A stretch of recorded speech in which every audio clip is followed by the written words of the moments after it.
போச்சு. இரண்டாம் படை வீடாம் திருச்செந்தூர்.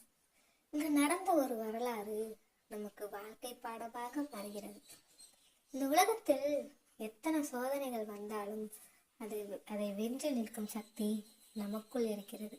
அந்த சக்தியை நினைவூட்டும் தெய்வம் அருள் நிறைந்த முருகப்பெருமான். ஒரு காலத்தில் அசுரனான சூரபத்மனை உலகத்தை அச்சுறுத்த ஆரம்பித்தான். அவனுடைய அகம்பாவம் தேவர்களையும் மனிதர்களையும் துன்பப்படுத்தியது. அப்போது தேவர்கள் எல்லோரும் ஒன்று சேர்ந்து முருகப்பெருமானிடம் பிரார்த்தனை செய்தார்கள். முருகன் என்ன செய்தார் தெரியுமா? அவர் பயப்படவில்லை, அவர் பின்னடையவில்லை. அவர் ஒரு விஷயம் மட்டும் செய்தார், துணிவுடன் போராடினார். அந்த பெரிய போராட்டம் நடந்த இடம்தான் திருச்செந்தூர். இறுதியில் முருகன் தனது வேளால் சூரபத்மனை வென்று தர்மத்தை காத்தார்.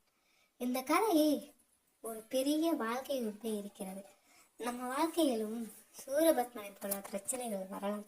சில நேரங்களில் கஷ்டம் அதிகமாக இருக்கும். ஆனால் நிலவில் வையுங்கள், முருகன் நமக்கு கற்றுக் கொடுக்கும் பாடம், பிரச்சனை பெரியதா என்பது முக்கியமில்லை, நம் மனசு பெரியதா என்பதுதான் முக்கியம்.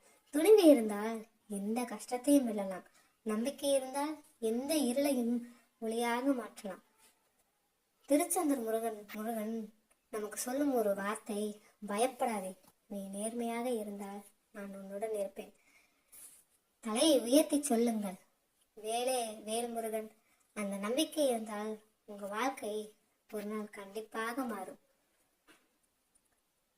அதனால் வாழ்க்கை எத்தனை தடைகள் வந்தாலும் தலை உயர்த்தி சொல்லுங்கள், ஓ முருகா போச்சு, ஓ முருகா போச்சு, ஓ முருகா போச்சு என்று பதிவிட்டு செல்லுங்கள். இன்று முதல் உங்கள் வாழ்க்கையில் நல்லதே நடக்கும்.